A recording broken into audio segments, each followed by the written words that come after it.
Hello, everybody, and welcome back to another Nextlander podcast. Alex Navarro, how are you today? Oh, you know, I'm getting by. Getting by, Brad Shoemaker. How are you today? I thought you were gritting your teeth there for a second on podcasts. Like Nextlander podcast. This is a Nextlander podcast. I'm not sure how to interpret that. I am Vinny Carvella, and I am caffeinated. I was up too late last night, and now I'm feeling it. I was up too late the last 2 nights for no really good reason. Like, sometimes I did it to myself. One of those things where I just stumbled into bed at like 2:30 or 3:30 and was like, I've got to get up in 3 or 4 hours. This is not going to work out. If you didn't have to get up, are you the kind of person that, like, whenever you go to bed, you were just going to sleep plus 8 hours from there? Like, if you had nothing to get, like, if you went to bed at 2 and nothing was awaiting you in the morning, would you sleep until 10? At this point, I probably would wake up around 6:45 or 7-ish. Yes, that is the problem. But then I could probably go back to sleep. Like, that's what happened to me today. I woke up, listen, my kids are practicing drums in the morning. Like, I was definitely up, but then I stayed in bed, and then... It's a bad time to be practicing drums, I gotta be honest with you. You're not good with 7:20 drum call? I'm not even good with that. I'm the one who'd be doing the drumming. There's literally it's an escalation of noise because it starts with guitar, goes into piano. At some point, there's drums. There might be a French horn in there, all in the space between like 7 and 8 o'clock ish, all getting practice. And I've gotten so I can kind of stay in bed. Usually I wind up like waking up around 7 and I stay in bed until about 6:30. I think I mentioned this before because now my kids won't let me take a shower until they have done their brushing. So I have to be like, these brush. But today I think after the drums, I just fucking went right back to sleep. And the drums have been bad recently. No offense to the drummer, but he's doing some kind of it's not like a wipeout beat, but something on the floor toms that is just, he is just banging on those that's things. that deep sustained booming. Oh my gosh. Only the floor tom can provide. It is just, and he wears hearing protection up there, so he doesn't know. He's just banging on those things. Mm-hmm. Anyway, I woke up like 5 minutes past when I was supposed to leave the house.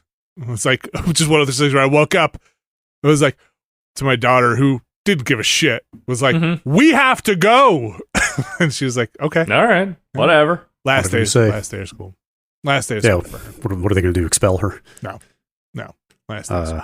What do you triage when you wake up that late? Skip the shower? Definitely skip the shower. I did like a quick, I have an electronic toothbrush, so I did the like quick is 2 minutes, so it's just 1 minute in. Just instead of doing the 4 quadrants, you get a top and bottoms. Let's just go. Are you going to talk to anybody, or are you just like walking up to the school door and then turning around and leaving? No, I will not compromise on going to go get my coffee. So okay. If you're going in a place, then I'm going to say, like, if you're just going outside and walking a loop and coming back, I would say even the toothbrushing might be on the chopping block. I definitely thought about it, but then I was like, I have to interact with people. Plus, there's always like I met another parent on the way there, so there is interaction there. I have this beard, and I need to make sure that if I'm not doing any kind of self-maintenance, that like, okay, I just need to make sure nothing wound up in the beard, because that's bad news. But yeah, it is. It's mostly skip the shower, and then just kind of. I took the shower when I got back because again, I was kind of a mess of a person. But yeah, I don't run that well on no sleep anymore. I used to be able to do it. I can't do it anymore. No. Nope. I just kind of shut down. When we were working at like Giant Bomb, I could do a solid 3 days of not a lot of, I'd be in a shit mood, but I could do, like, my body could do it.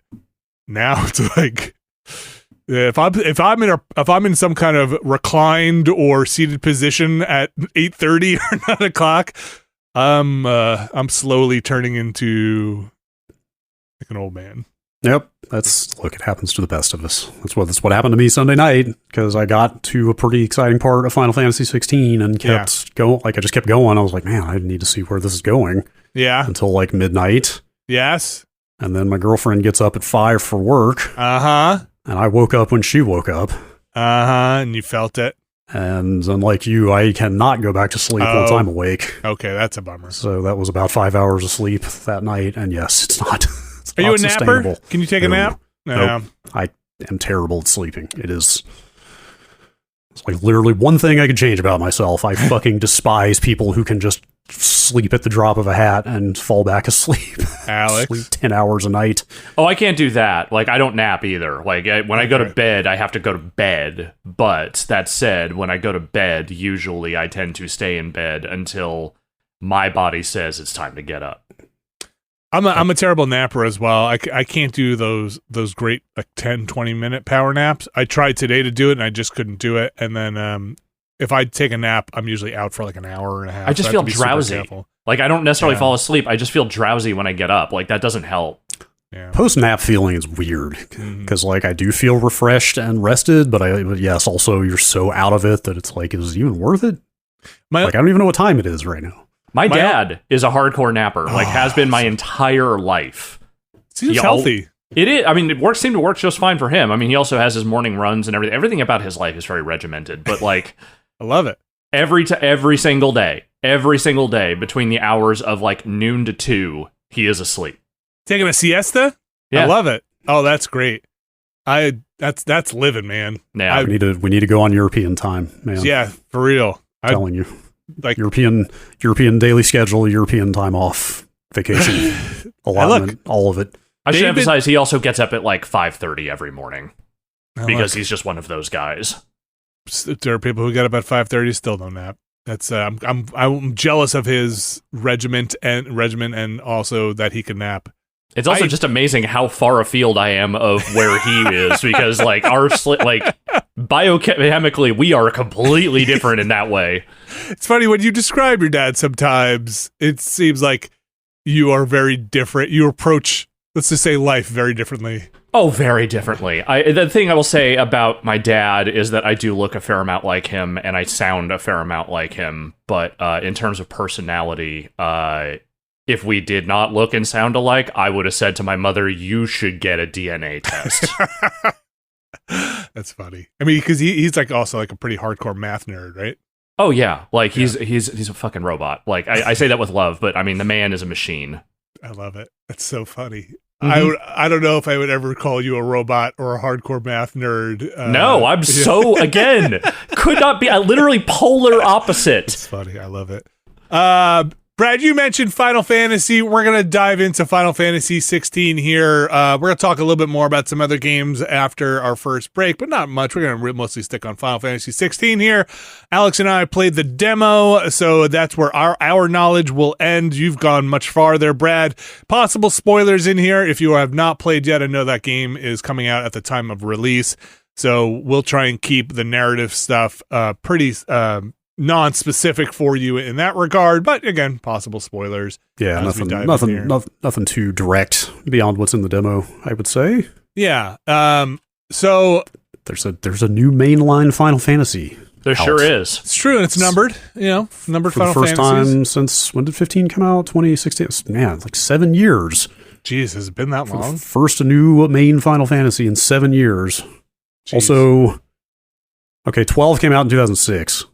Okay. Like, the first 11 games came out in the first, 15 years. Okay. And then it's only been 12 through 16 since 2006.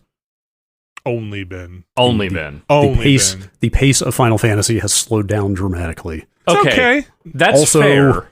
Yeah. Also, I came in here questioning myself about whether I even want to get into the the topic of what is a Final Fantasy game at this point. What is a Final Fantasy game? Because, for example, the combat in this is much more akin to a Devil May Cry than it is a turn-based RPG. For example. I wouldn't say there's really much anything turn-based about this game whatsoever. Definitely At least, again, coming from the demo, they kind of limit, Brad, again, you're much further on, but for the demo, they kind of limit your options in what you can do. It's a lot of kind of mashing the attack button and throwing a spell or two out there. But in the demo, they do have a thing that hints at what's later on, but I skipped it because it seemed very spoilerish. Oh, you didn't. So I didn't play the demo. The demo is, for people who don't know, is literally like the first 2 hours of the game, and your save actually just transfers right over. It's a lot of uncontrollable narrative, if non-controllable. It's a lot. Yes, there's a lot of cutscenes in this game. It is also the narrative does seem a little out of control. In addition to that, it's pretty over the top. But so you guys did not. I read that they unlock like a late game combat thing. Yeah, but even in the description of it, they're like, this is kind of a late game combat thing to give you a sense of what do they call the summons in this? Icons. Every Final Fantasy. Eikons. Yeah. I went into this is it Akon? What are we doing here? But no, it literally is just pronounced Icon. Doesn't every Final Fantasy have like a different name for the summons? So a lot of this Which seemed... Which one had Eidolons? Oh gosh, is that... Eidolons might have been 9 or 13? Espers is like... Espers is 6. 6. I think it might be 9 and 13 have Eidolons, actually. This one has Icons. It's Bahamut. It's Bahamut. It's Ramu. It's Odin. It's Ifrit. I'm sure Leviathan is in there. I don't know for a fact, but like, you know who these monsters are. Is there a difference in one of the final or in a couple of Final Fantasy games? Do they differentiate between materia and summons? No, it's like that's also a game by game thing. Like materia is purely a 7 thing. Okay. Can I say up front, I'm going to apologize for everybody who's way into Final Fantasy Online and the story there, because it does seem like, you mean? Yeah, sorry, 14. Do not confuse them. They seem to be referencing, at least from what I have played of that game, a similar hints at like world structure with the icons and stuff, and I don't know all the terminology from 14 to know if it's a direct reference or not. I thought you were our 14 expert, Vinny. Boy, there's a lot in that game, but the way the icons are these manifestations made real in the world of the, can I just call them summons? That's like that's what I grew up of the summons. It seems very similar. Like, hey, these are kind of, but they also seem like in this game, from what I can tell so far, very much like Ultraman style. Hey, by the power, I think what have you said? Captain it is Planet. Some Captain Planet ass fucking elemental monster kaiju bullshit, dude. Like that goes so much harder after the end of that demo. Like it's fucking ridiculous. So, boy, there's a lot to unpack here. Real quick, I was just going to say, it is the same developer as 14, or at least the same group. I don't know if it's actually like shares developers or not. I mean, 14 developers are still busy making 14, right? But it is Creative Business Unit 3, which is still one of the best names going. Which I can't believe they haven't renamed that to something flashier. But then I just looked it up, and it says Creative Business Unit 3, formerly known as Business Division 5. I love it. CPU 3. Anyway, like it's kind of interesting to see the ascendance of that group though in Square, right? Because like 14 is so damn popular that now they're just kind of running everything. Well, it's funny. It's funny you mention that like how, the fact that we have another Final Fantasy mainline game here.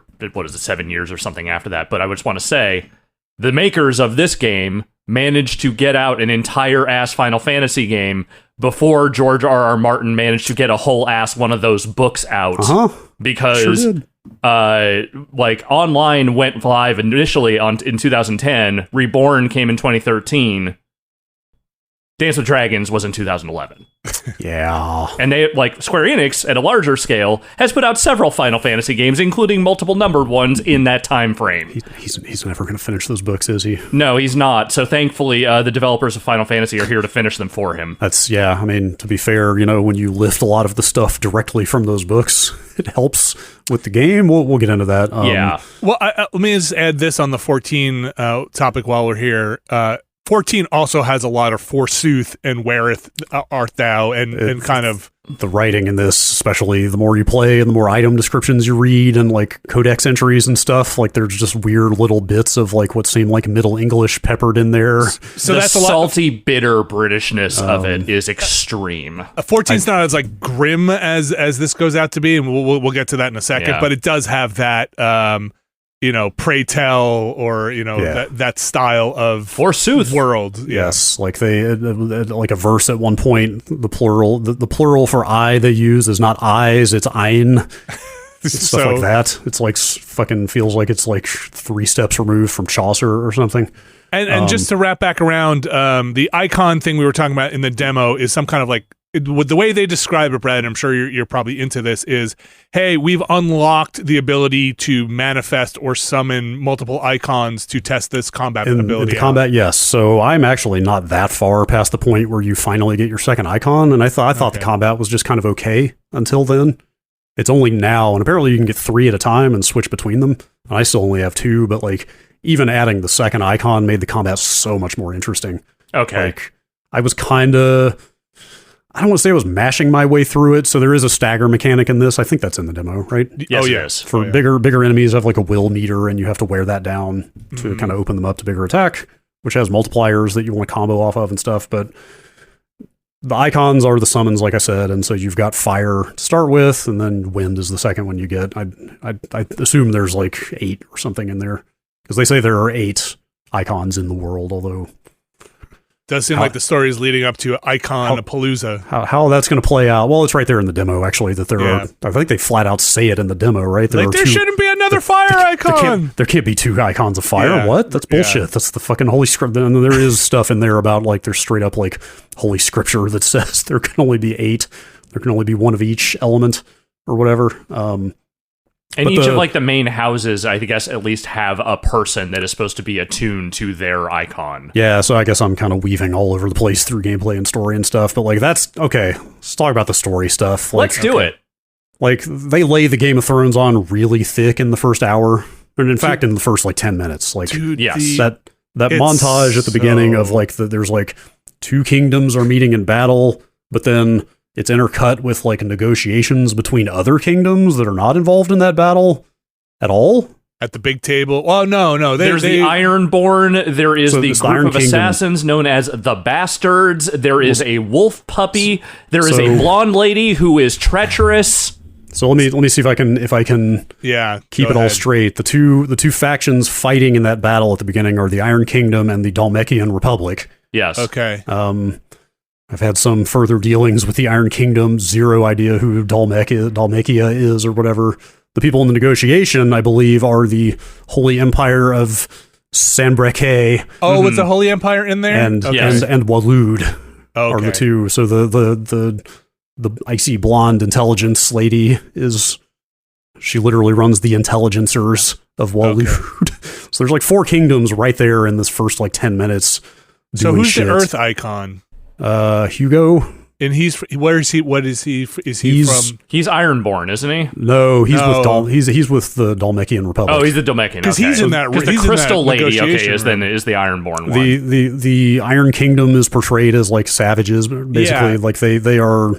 I mean, I think everybody owns slaves in this universe, but they especially just like fucking maim and kill left and right. Like they're so the people who can be the summons are called dominants. Yes. And like in their culture, dominants are like aberrations of nature that deserve to be enslaved and used and killed. Wait, is that right? Because I thought the dominants were revered, but the magic but no, not in the Ironborn, apparently. It changes, or it's different across different, like in some kingdoms, the dominant basically is nobility by default or the king by default. Okay. In the case of the Iron Kingdom, Shiva is the dominant they are controlling there at the beginning, but there's the not icon. Shiva's the icon. And then there's we don't know who the dominant is in that demo. At least I don't. They don't show it. Right. So you find out later that they basically treat a dominant as a slave, which there are multiple issues around being a dominant that I hope are maybe explored a little better, because when you have the power to become a like world destroying elemental kaiju, like what? Why? How? Like, how are you imprisoned? How do you not just murder everyone around you and free yourself? I don't know. I feel like, I might be, again, there's a lot of stuff that is bleeding over from 14 into my head right now, because there's some similar stuff there with worship of the icons and the summons and stuff, but maybe I'm making this up where I had a fever dream of, I feel like there's something about culturally you are scared because you have a world-destroying power, so you give yourself up to be subservient because you feel like you have the ability to destroy a whole culture if you lose control, kind of thing. Yeah, I mean, again, it varies across different kingdoms. In this. I could be making that up. It could be some book I was reading that is similar to this. What do they call just general magic users that are marked with the thing on their cheek? So dominance, there's only supposed to be 8 dominants in the world. Okay. Who map to the different summons, and they're born. They're not nobody chooses that or even asks for it or can bring it about. You're just born a dominant whether you like it or not. Bearers, I believe, are bearers. Yes. So it's a world with magic, but normal people can't use magic without crystals, which is hilarious because when you dig into the codex, there are entries for things like municipal crystals. They basically say a tiny handheld crystal might be something you have in your household that can light candles. It's basically a lighter, but a municipal crystal is a big giant one that helps run the sewer system and stuff like that. They're union crystals. Yeah, I guess the tyranny of the crystals must end. So that's kind of the hierarchy. Normal people can't use magic without a crystal. Bearers can use magic but are not dominants. They have innate magical ability. But also seem like they might be shunned or they also are essentially treated as tools. Yeah. To do things when no crystal is available. And then the dominance, like I said, so it's kind of ultimately the thing I have found implicitly hilarious about this story is that the Game of Thrones stuff is heavy at the beginning and then kind of falls into the background where I barely know what the kingdoms are doing or why. That's just kind of backdrop because the real story here is just a bunch of character melodrama. Mm-hmm. And the thing I find implicitly hilarious is that fucking everybody you meet or everybody who is a major player in this story also happens to be a dominant. So all of them can turn into giant elemental monsters on a whim, usually when they're very angry at each other. Look, if in a world of let's say comic books or Batman, how much time do you want to spend with just the guys on the ground, or do you want to talk to the supervillains and the superheroes? That's exactly what it is. Or mecha anime, you're hanging out with all the mecha pilots, right? Right, exactly. It's that whole thing. In fact, for multiple reasons, I'm actually getting some Asura's Wrath vibes from this game. That's a positive. Both in the elaborate presentation of the cutscenes, because I keep wanting to just call them kaiju. They might as well be. The icon fights, the cutscenes are incredibly detailed and complex, well animated, et cetera, et cetera. They're not quick time events. To be clear, you're not literally it's not like you're playing Asura's Wrath, but just all these characters have extreme emotions, and most of that is expressed through these giant fights. I feel I'm getting the same vibe of I feel like I'm experiencing anime without this actually being anime.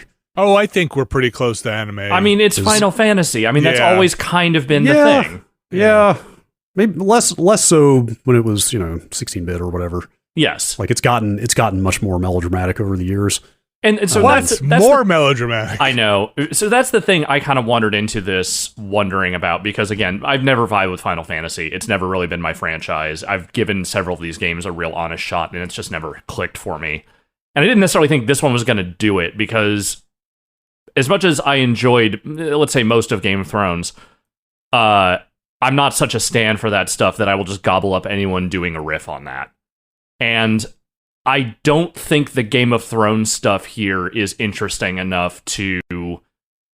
I mean, it seems like they're doing this because they are trying to portray that, hey, these are just big high fantasy stories. We'll give you a framing device that you Westerners are familiar with, but we're still doing our Final Fantasy stuff in the background. And I think that's fine. I think the Final Fantasy stuff, at least what little I've seen of it so far, it seems like there's some real good bullshit there. Not my bullshit, but it's there. But the Game of Thrones stuff feels like such a bad cover of someone else's song. It's just not... They're literally just pulling all the beats from this thing. And yes, I mean, it's different. They're making it their own in certain ways, but... In some ways, they're not, though. The amount of fire hosing they do of that stuff in the first couple of hours is just really blatant in a way that feels kind of, not embarrassing, but just why? I think the game kind of puts its worst foot forward in some ways. I do think that the Titan Shiva fight at the beginning there is a decent taste of what's actually cool about this game later. But that negotiation scene that ends with the intelligence lady and the Titan very icon tall dude guy getting horny in the hallway. It's like, okay, here are these characters that are both sexy and very conniving and clearly scheming. Yeah. Also, that guy stuff. is like 9 feet tall. Yeah, like that scene in particular was just like, okay, this is trying really hard to be a specific thing that I don't know that it needed to be. Yeah. I think the game opens with Alex. You mentioned this before we recorded, but this kind of a visually incomprehensible fight between the fire summon the Phoenix and it's way worse when they cut back to it later. And it's like, it's just visually, because everything's kind of on fire and glowy, it's just kind of hard to parse what's happening in that fight. The thing it reminded me of was those Michael Bay Transformers movies, which is that there is a lot of visual detail in there, but the way the camera is shaking and everything is framed, it is impossible to parse what any of it is. I would say that fight is the worst for that in the game, but like all of them definitely have a little bit of that like slightly too dense spectacle thing going on, which like that one again is the worst because there's fire effects literally everywhere and you kind of can't see shit. The others have been at least more legible than that, but yeah, that's kind of the style of the clashes in this. But I think Alex, maybe where you were finding some of the just blatant lifting of the Game of Thrones stuff kind of cringy, I was kind of enjoying it in just how just audacious and it is shameless. I'll give them that. That dude is just Ned Stark. He looks like looks like Sean Bean. He sits in your main dude is Jon Snow, like in all ways. But he's actually. Did you notice the voice is Lucas Gray from Hitman? No, of the dad. Yes, it totally is. Yeah, I don't know who that actor's name is, but I need to look it up because he's cool. Also, I'm going to say there is a fuck ton of Ralph Ineson in this game. I saw he was on the voice cast. He does not show up in the demo, but yeah. He is Sid, and like this is the most involved a Sid has ever been in a Final Fantasy story. He's like a main character, and like he's where a lot of the comic relief is. I won't get into it too much, but it's anyway. But I will say the voice acting is actually pretty good. I think the acting's fine. Yeah. The voice acting is good. There is a Jon Snow in the game that's not. I mean, the daughter is basically, or the kind of she's from another kingdom. Is kind of a Jon Snow-esque character. It's all there, man. It's all there. I've read the books. I have not seen the show, but I immediately recognize Rosaria as a kind of Winterfell stand-in. Yeah, it's they literally say that the hordes are coming from the north and they are crossing the border into the north. There are refugees, people coming in from the north because the goblins and the fucking Ironborn and all these people are spilling across because of some cataclysm that's happening in the north. Like, it's just, again, it is just so blatant. In the demo, there's a banquet scene, and immediately I'm like, oh, for real? Are we really doing this? Are we just going to do this? So that stuff, I'm trying to think if there's any of it past the end of the demo. There really is not, honestly. Like, but I enjoy it. That's the most encouraging thing I've heard, actually. So most of what you guys played is that flashback, which is also the tutorial to when you're like 15 years old. But after the demo ends, it immediately flashes back to the present day when you're 13 years removed from all that bullshit. Right. And it is much, much more of a character-driven story from there. Okay. There have been, like some maneuvering on the part of different kingdoms, but that really, so far, has just been an excuse to bring the named story characters together for different melodramatic reasons.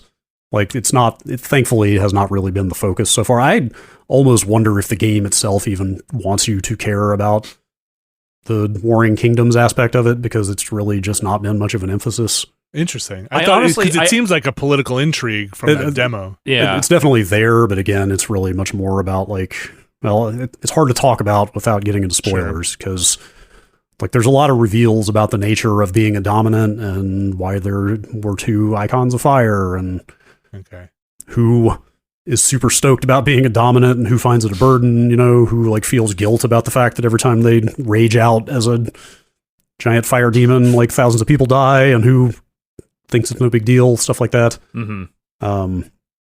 It's really the nature of the magic and the icons and being a dominant and all that stuff that I have found interesting, and like the personal revenge stuff.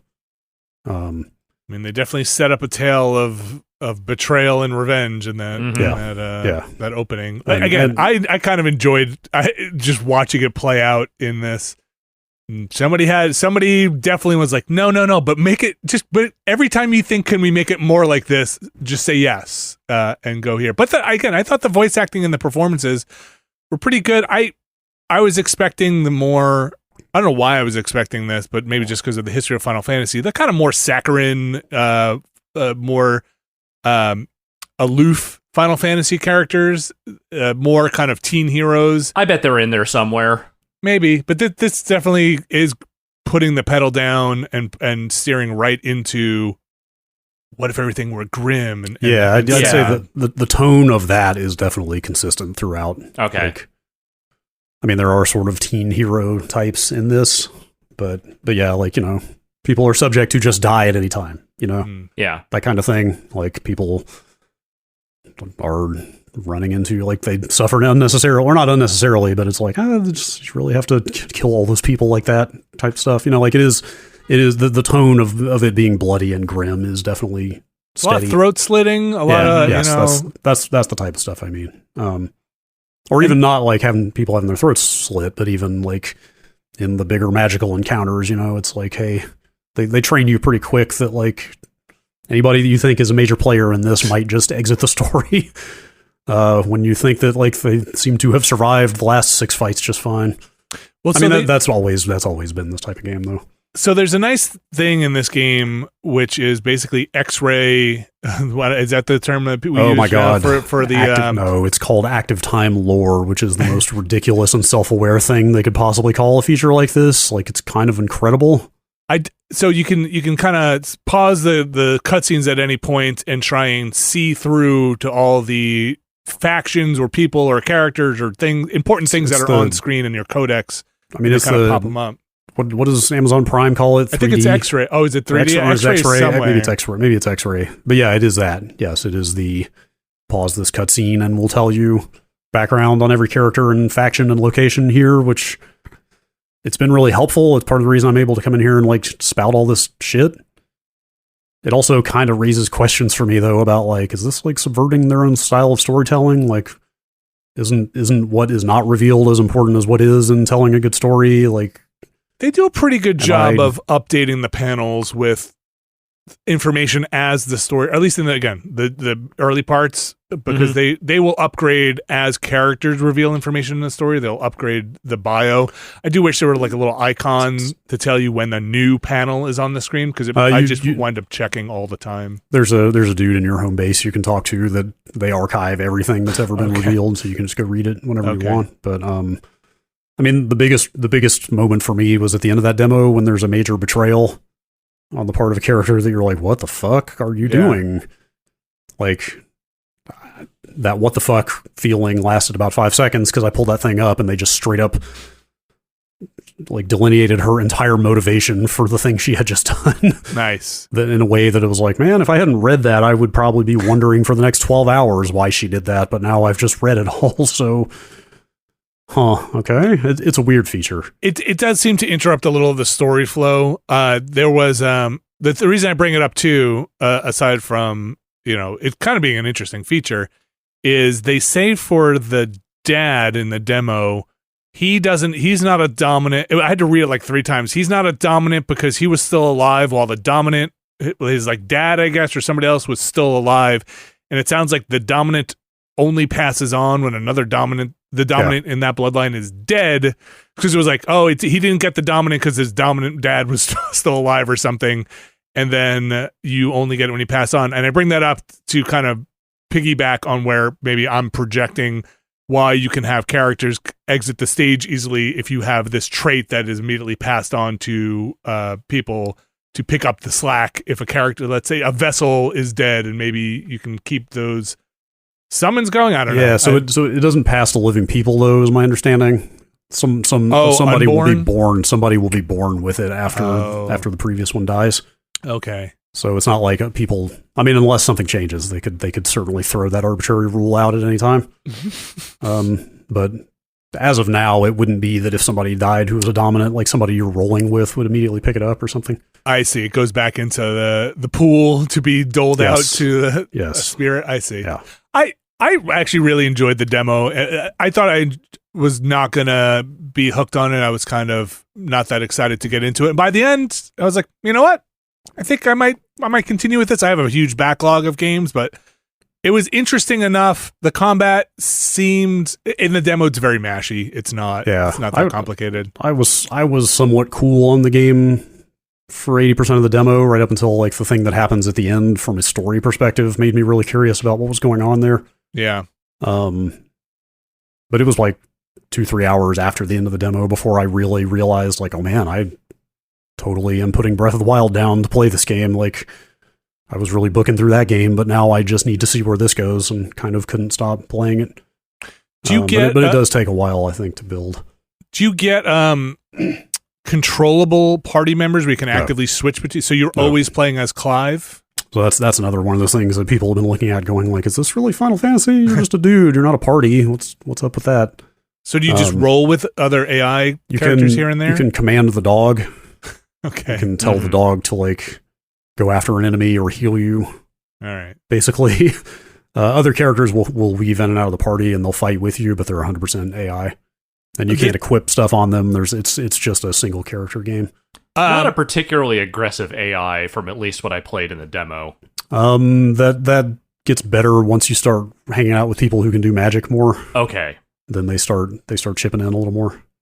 This might be spoiler, but it's kind of in the demo, so I'm gonna rule it safe here. But that icon combat stuff, is that story based or on timers? Like if you could do icon stuff whenever you want, that seems a little overpowered for any fight. Is that just something combat? No, that's core to the combat. The icon abilities, so they're all on their own cooldowns. You can switch between the 3 icons you have equipped instantly, and each one's abilities are on their own cooldowns. Okay. So this isn't becoming a kaiju. This is just kind of manifesting special powers. Yeah. From the okay. Yeah. Interesting. Okay. There's story reasons for why Clive can do that with multiple icons. Gotta have special abilities. Going to be the main character. But it gets super fun when you realize, because you can switch icons. Or I think I just said that you can like there's basically no delay. You just hit L2 and you've switched icons instantly, and then so you can pretty much like pop another icon's ability while the animation is still finishing out from the last one. So it's a lot of like chaining. I'm going to use the fire dash in and like the fire sword thing as I go in, but then I'm going to switch to the wind one and do this kind of spinny attack with the wind, and then flip back over and do some fire shit. Okay. And the icon abilities are the things that stagger fastest by far. So you want to be managing those cooldowns a lot, and because the bigger enemies like take forever to kill if you don't stagger them consistently. Is the UI pretty good about kind of giving you a notification when a cooldown's finished? Pretty good. It's just down in the lower right. I think you can see it on just the fire one in the demo. Like the demo, it blinks like the it's just a little radial cooldown meter on each icon. Okay, and you can see there are little dots. You can see which abilities on the other icons that you're not currently using are off cooldown. So. Okay, that's what I was going to ask when it's not selected. And do you find that the upgrade trees with the points for all of those things, is it too much, or like some of the abilities? It's fine. It's okay. It's manageable. It's like 4 or 5 icon abilities per icon, I think, and you can respec anytime for no cost. You can refund a single ability if you just don't want to use it anymore. That's neat. Or you can wipe the entire board and start over. I thought that was nice that they do that. More games should do that. Respec. I mean, I understand why they don't some games, but I love a free respec. It's especially important here because each icon can only have 2 abilities, and there are like 5 per. Oh, so I didn't realize there was a limit. You really need to be able to. Yeah, you have to make some pretty tough choices about, and each one has one ultimate. One of those abilities is like an ultimate ability, so you have to make some really tough choices about which 2 to bring in per icon. I think that's gonna get super interesting once I get my 3rd one. So you're basically making a build for a combat build at that point. And so you're looking at like, some of them are AoE, some of them are direct damage, some of them are like parry or dodge based. Huh. Some of them will heal you as well as attacking, like all kinds of stuff like that. So there's a bunch of considerations about what to chain together that I'm pretty excited to unlock the rest of. All right, let me ask you this, Brad Shoemaker. I feel like knowing how you feel about, especially pre-order bonus items and stuff like that. When I saw those 4 rings in my inventory, are those like, hey, are you having a little trouble with the combat? Or those are like, no, just put these on? Those are super interesting to me because does the demo ask you to pick action or story at the beginning? Yes. I assume it does. Yeah, I don't know what story does. Like, it's obviously, they describe it as like, hey, you don't want to get into the combat, you're just here for the story. I don't know how that changes things, but even when you pick the action mode, yes, it takes like an in-game mechanics approach to accessibility because you've got 3 accessory slots and they give you 4 rings that do things like one of them slows the game down dramatically whenever there's a dodge window. Yep. One of them will just dodge for you. Right. One of them will heal for you automatically. I forget what the other. If you have potions. Yeah. Yeah. I forget what the other one does, but the other is it's like auto combo. Right. Yeah. So I think that's really cool because you've only got 3 accessory slots and you can use those if you want, but you pretty quickly start getting things that are like upward buffs rather than downward sort of easing functionality type things. So it's like you very quickly start getting like attack and defense buffs, medallions that like affect specific abilities, specific icon abilities. So it's a trade-off almost immediately of like, I could keep this stuff on and keep like these assists on, but then I'm giving up the ability to get these modifiers on some of my like magic abilities. Okay. Because they seemed really powerful, and you don't get anything else in the demo. So I was like, is this like basically an assist to help people get through this? That's the trade-off. You can use those, but you will lose the ability to use some of the accessory modifier stuff. I had the timing window on one. Yeah, I like the dodge one. I used the dodge the dodge slowdown thing for a few hours, and then I took it off before I needed the slot because I was like, all right, I'm gonna have to get used to like this window. I'm gonna have to get used to this combat for real sooner or later. I'm kind of screwing myself over by not learning it now. That's how I felt about the auto combo one. I had it on like for a second, then I was like, I am not learning how this mechanic works at all with this thing on. Yeah. The other thing I'll say is do not do what I did and hoard all your gold and upgrade materials. Okay. Because I was like 8 hours in, still using the starting sword and armor with no upgrades. Because I was like, this game's manageable. I can save that stuff for later. I hit a wall, man. Ooh. I hit a very major boss fight, both story and sort of spectacle-wise, that was so fucking hard with no upgrades that I was like, this has to be like a required loss story thing, right? Like, I'm supposed to lose to this boss, right? And then I died and got a game over. And I was like, oh, wow. And at that point, I could not warp back to the home base and actually get better weapons. Okay. So I really just had to slog it out against this boss that was completely working me because I was doing so little damage. Immediately after that fight, went and got the best sword and armor and upgrades as I could get with the resources I had, and went back and was just like breezing again. I have a very bad RPG habit of never buying from vendors and only waiting for story items to drop. Same. And you need that stuff. It gets tough without it. I will say there will be story based stuff here and there.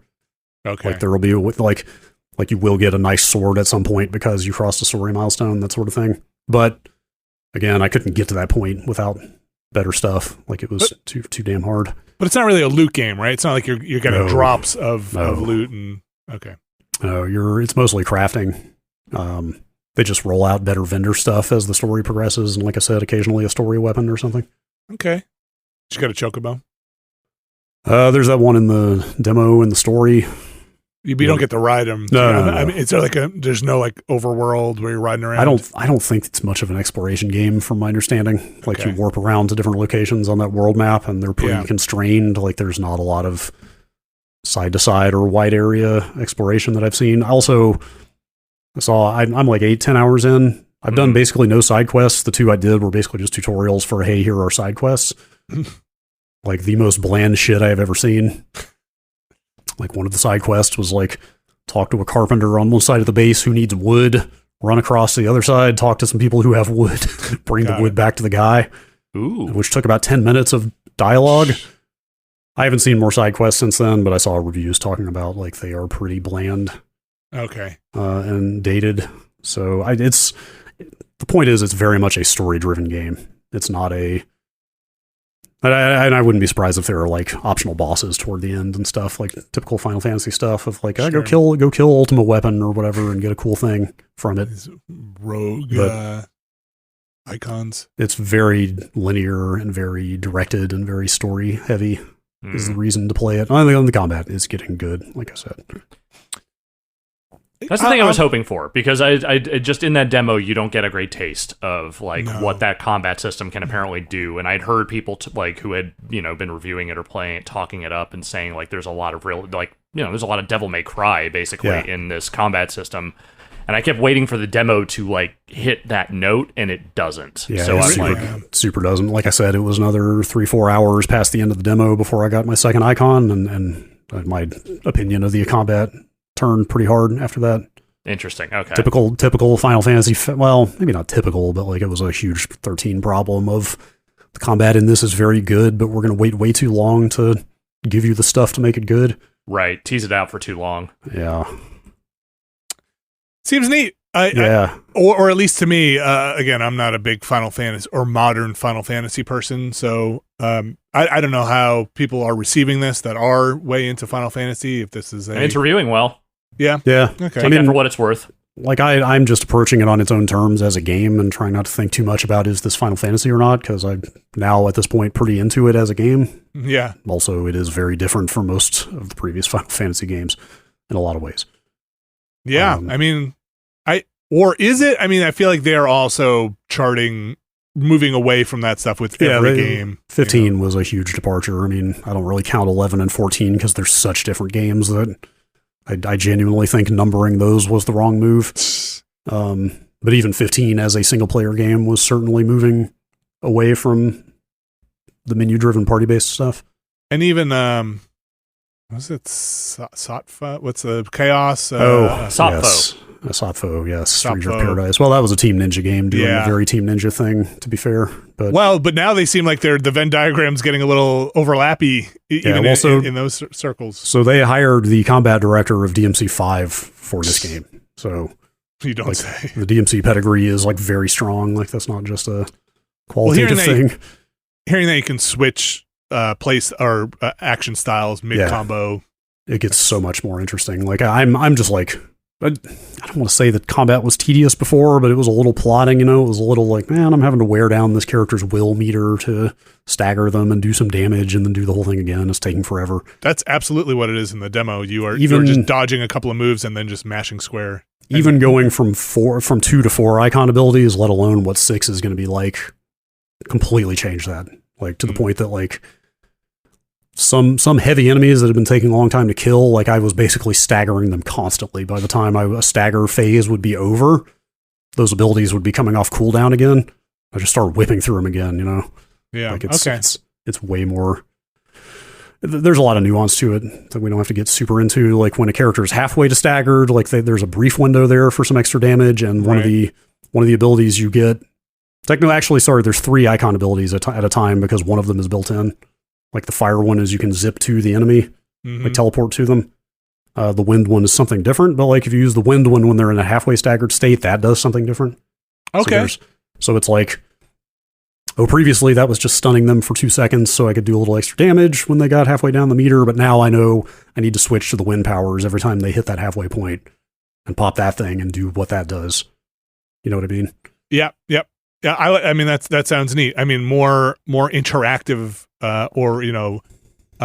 tactics in the combat is welcome. It's much more tactical, much more like watching cooldowns and chaining stuff and comboing stuff in a fun way. It sounds like a lot of unique builds. Like you'll have a lot of options if you only have 2 abilities to kind of set up for how your playstyle is. That's it's where a lot of modern action games have gone. Even Diablo kind of feels a little like that at this point with the way the trees work out. The gear stuff seems almost non-existent, though. It's just like sword, bracers, and belt. Sure, yeah. Is all you can equip, and the swords all just are damage scaled. I don't think they have any unique abilities that I've seen. Because I just got one that's purple. I got a purple sword, but it still just does more damage. There's no... I don't think there are any different weapon types with different move sets or anything like that, as far as I've seen. What about your builds? I should say Diablo, I think, has always been build-based, but maybe Final Fantasy has more just been party-based, you know? Who are you going to mix into your party? What's the kind of groupings? And it depends on the game. It's weird. They've gone very back and forth. I guess, I should definitely say pre-7 Final Fantasy, because post-7 for me is kind of a blur. Again, my Final Fantasy drops off at 8.5. I'll put 9 in there. As I finished it, didn't like it really, and then stopped. I didn't play 10. I did love seeing a Dragoon though sitting up in the demo. Yes, hell yeah! The intro for that whole fight with the Dragoon was like, that's a good taste of the ridiculous stuff in the game. Yeah, they're just like, they know what they're doing here. This is completely just Cain sitting on top of a church or whatever. Yes, that shot of him just like posing on the top of the steeple against the moon. It was like, okay, now I see where this game is going. Like, that's the best part of the game, is just these ridiculous character introductions and fights. And what would happen if you had two characters who used to be romantically involved but now kind of hate each other but still kind of love each other but mostly hate each other, and they could turn into giant lightning gods and wind demons and sunder the landscape as they hash out their differences. Like, that's tune in to find out. Mm-hmm. That's the part of the game that I am really enjoying. I hope that stuff keeps up. There's a lot of good reveals. There's a lot of good mystery about like what. Well, this is the stuff you saw at the end of the demo. There's a lot of stuff like that of the, why are there two icons of fire? Sure. Who is that person whose face you never quite see, and why can they do that thing? Stuff like that. Yes. Who's this Burning Man? A lot of reveals that keep you going. Final Fantasy, back at it. The 16th. 16. Keep them numbered. Stop numbering them. Never stop nothing. This is it. You got to stop, man. They're never going to. Final Fantasy 20. Think about that. Yep. There can never be a game called Final Fantasy 20. This is getting ridiculous. Final Fantasy 40, Final Fantasy 60. It's never going to stop, man. We at least need to get the Final Fantasy XXX just so we can get more people trying to Google things. Mm-hmm. And really, really, really, really, that will I promise you, the people who want that have already found it. When everybody's has to Google Final Fantasy XXX and Google has to figure out how to deal with that, then finally we will have figured out a way to break the internet. Don't worry, Google will just start auto-generating stuff for you. It'll be like, well, here's Tifa is clearly what you're looking for. Mm-hmm. Here you go. That's what everyone else is looking for. Yes, that brings up exactly what you think it does. Turn safe search on when you're going for the 30th Final Fantasy. Final Fantasy 16. Yeah, I can't keep track of them, so yes, please stop numbering them. Though don't come up with your weird Final Fantasy sub-names, because those are also very terrible often. Just have good names. That's it. We're going to take a quick break. We've got a couple of other things to mention here. Not big, but we'll mention them after the break here. We'll be right back. This week's show is brought to you by ExpressVPN. Alex Navarro. Yes. I have used ExpressVPN for a long time now. I think I've mentioned this before. I used to use it a bunch when we were traveling around at Giant Bomb, when we would stay at hotels, when I'd be doing work in places that I did not necessarily want to just get on naked onto their Wi-Fi services, let's say. I would boot up a little ExpressVPN, and they were pretty easy, pretty convenient. You just kind of select the location you want to be connecting from, or where you want to basically have your IP generated from, and you go and you have your little encrypted connection going through, tunneling through. But ExpressVPN has another thing they want to talk about here, and it's where you can use it to have your location base. Say if you're traveling around, you got your shows back home, let's say. You got your shows on Netflix, and Netflix is like, we don't show this show in this territory. You can kind of just set up ExpressVPN to say, maybe I'm not really here. Maybe I'm back home watching my favorite shows. Maybe you don't know where I am. Maybe that's none of your business. That's why you need a VPN. ExpressVPN can help you out over there.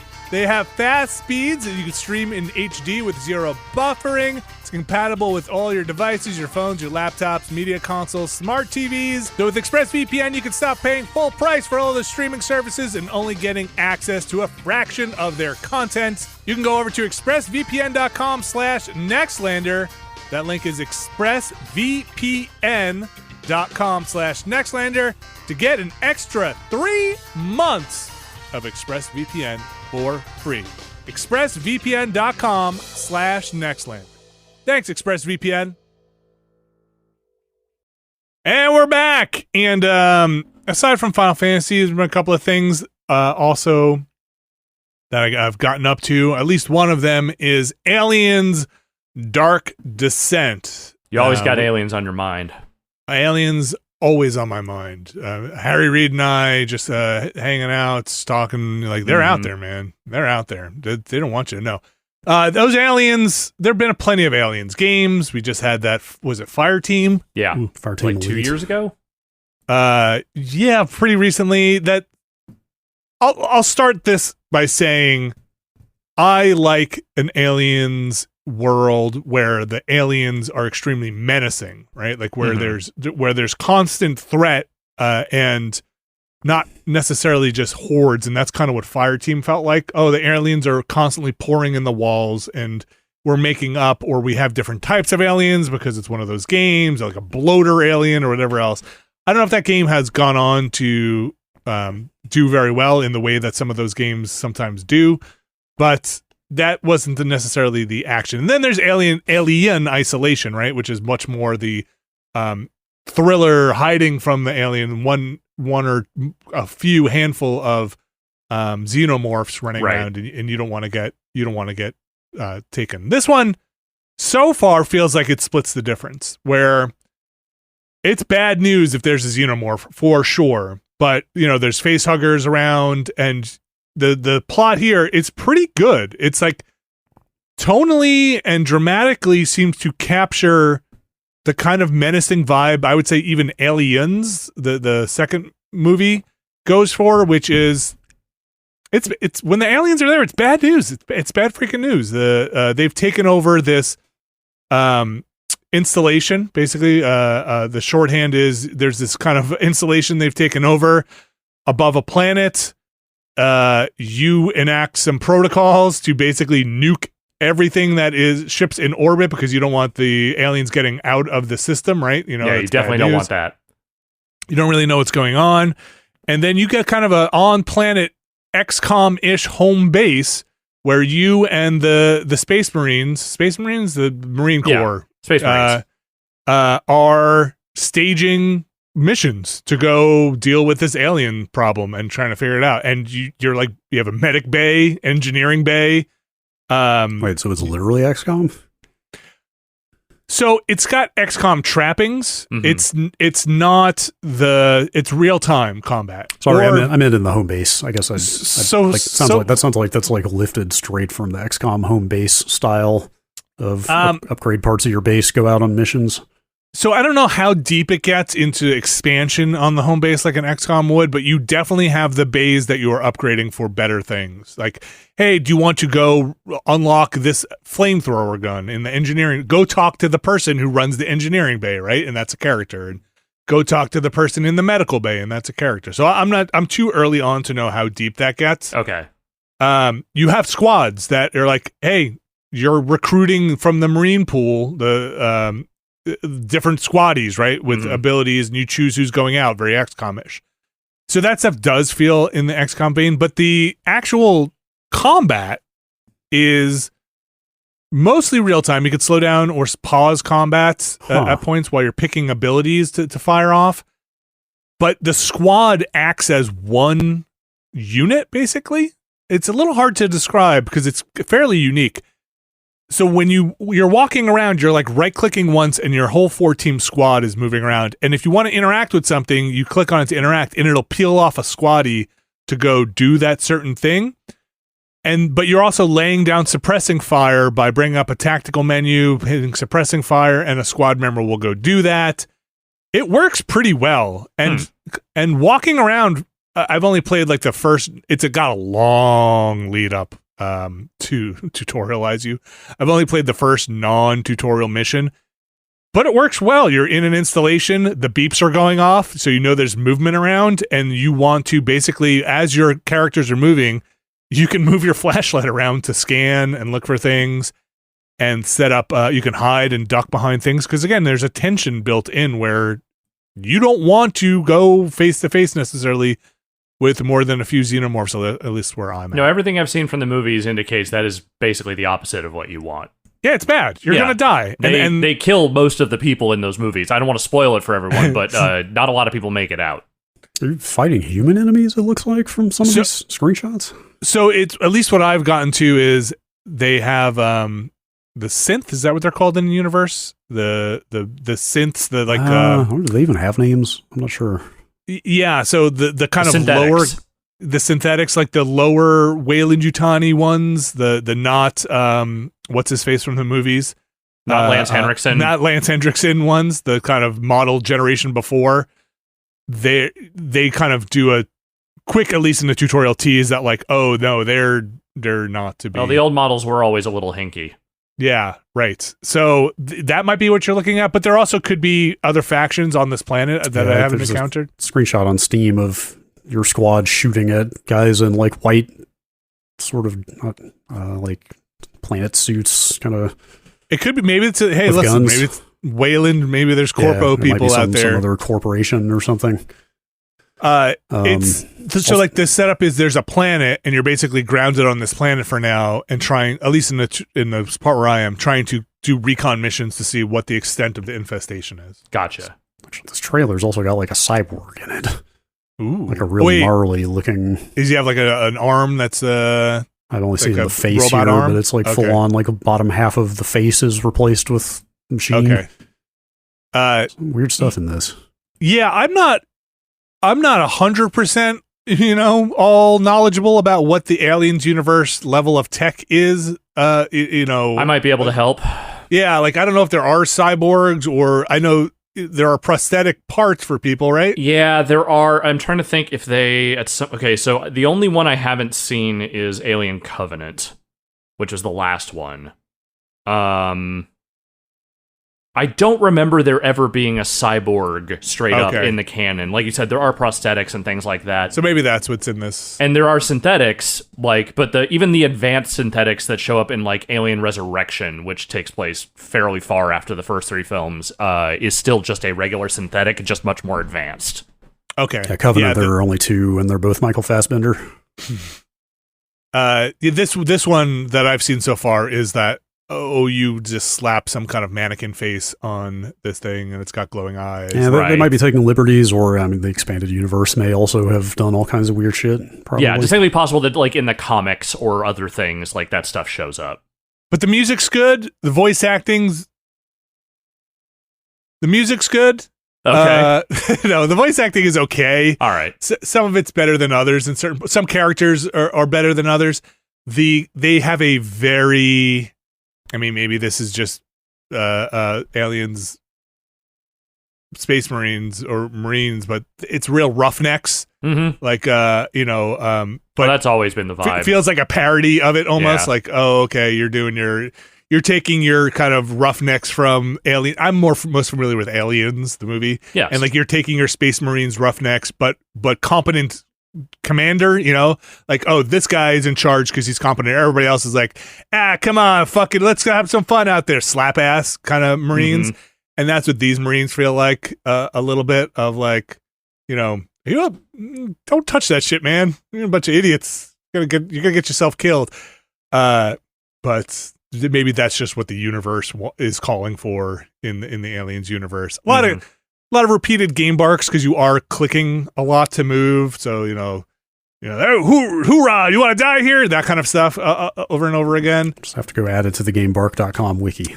Yeah. Does anyone say another beautiful day in the core? Thank my lucky stars every day I'm in the core. So that's the vibe for sure. I just went to gamebark.com. Future home of something quite cool. Says this page. All right. Add it to the game barks. I'm into it so far, though. I don't know if it peters out. It gets boring. It definitely has a very long onboarding where you're running around without a squad, so be prepared for that. I was thinking about starting a new game to show maybe on the grab bag, because that has some great setup, I think, for the universe. But it's like an hour and change of just kind of setup, which I think we talked about this before, is kind of nice because you get a lot of menace of solo walking around. You're not going to be able to take on encounters, and it really drives home that these things are killing machines. You don't want to necessarily be they're better than you at this. And that's what I want from the Aliens universe. Got a chest burster kind of cutscene. That was good. I mean, in-engine cutscene. Somebody got their, it's hitting the You can't do one of those without one of those scenes, though. Like, it's illegal to do that. Yeah. Like people getting face hugged all the time, Yes. It's hitting the beats. There we go. Yeah. It's got the sound effects, which you love. All you need is someone to say the name Ripley somewhere in the background, and you have hit all the marks. I hit a point, even in the tutorial, where there's somebody behind a locked door, and you're like, let me in, man! And you're like, I can't open the door, I'm sorry, I can't open the door. Oh god, they're in the vents! And then they die. Yeah. Like, okay. Yeah, this is look, if you're asking me sorry, what do I want from an Alien game, here you go. Yeah, so, and I think it's a kind of novel approach to that kind of tactical combat, so. That's Aliens Dark Descent. It's available on consoles and on PC. I picked it up on the Steam on the PC. You seem pleased with it, which is nice to hear, because look, the number of bad Alien games, I'm pretty sure still dwarfs the number of good Alien games. Yeah, Steam reviews are quite positive so far. That's fantastic to hear.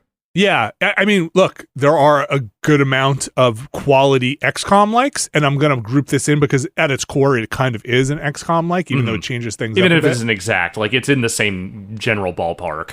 It feels more XCOM than Midnight Suns felt XCOM. Okay. Like this, but it's still different enough to have its own unique flair, and I think it's doing and using the material well. So that's good. Aside from that, Diablo. Mm-hmm. It's that's the game I go back to when I should be going to sleep, and I'm like, I just want to chill out and relax and play. Diablo, I was Diablo 1, some Diablo 2 fan, kind of fell off on 3. I enjoy this one. It just is put it on and push the buttons and get the loot, go to town, sell the loot, go back into the dungeon, get more loot. Like, I think that's why I'm falling off of it. Yeah, it's kind of why I go back to it when I'm just like detaching my brain from everything, where it's basically meditation at that point. Yeah. I'm thinking about everything else while I am just soaking up loot constantly, but it is very much that loop laid bare. I think the story stuff is interesting, but I couldn't necessarily tell you if there have been more than one or two actual beats in it. I think there's some good performances in that game. I think the writing is mostly pretty bad, actually. Like, it's just not doing anything for me, and it's just, like, I think there's a couple of interesting story beats I've hit, but a lot of it has not necessarily delivered in a way that has kept me interested. I don't know. Like, I keep asking myself, like, what am I going to start playing when I'm in my new office and my new space? Like, what am I going to spend my time on? And Diablo is falling further and further down that list. Yeah, I was also starting to, the loop was kind of wearing out. That's harsh.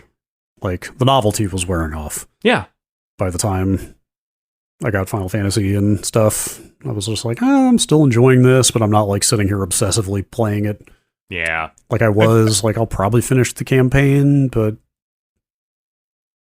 I feel like you start getting into a point, and I think might be this series at this point, where you've got most of the abilities. I mean, because you only have like 5 slots on your bar. You got most of the abilities you kind of want to work with, and then you have to just start experimenting, you've made it down the tree as far as you're probably the last node that you can expand out from, and then you're just fine-tuning your build based on, abilities, and I assume later on based on the aspects, is that what they call them in the game? That you can put on gear and stuff like that. So, it's a gear build style mechanic that you're going to tune to be like, this is working for me. This is not working for me. I rolled a new character because I was playing with one Drew Scanlon, and he was pretty early on. So I was like, I'll try and roll, what is it in the Diablo universe? Sorcerer?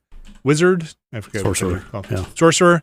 To try that out and see how differently it plays, which it's pretty similar to the Necromancer, honestly, but maybe a little squishier. Didn't have he was playing as a Necromancer too, and I said, this is just too many ads. This is just too many summons and companions on the screen. Too many pets running around. I'm going to try something else. Need at least a couple fewer pets. Never enough pets. it was just a mob of skeletons at that point.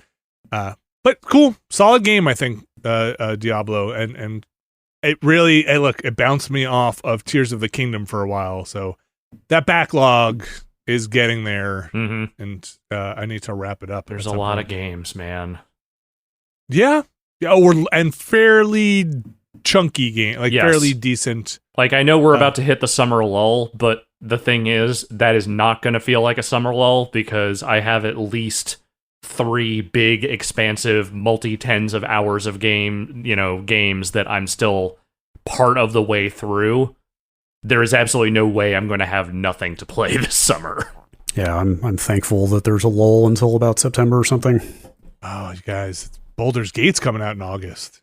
That's what I'm trying to clear the plate for to get.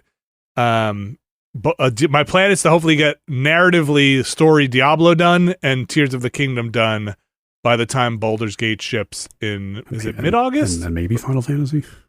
I would like to, but Final Fantasy. Do you guys know if this one is a 60-hour Final Fantasy, or is this like a? I saw that Square had talked like 40 hours. Okay, that's manageable. I think the PS5 said I'm 30% through the story. Okay, but I don't know. That's not the game saying that. That's the PS5 dashboard. I'm not sure how accurate that is. Okay. I probably will. You mentioned this when we talked about it, but it probably for me will come down to Final Fantasy. What's in those side quests? If it's just materials, if it's story stuff. Oh yeah, it sounds like the side quests are kind of not worth much. Okay.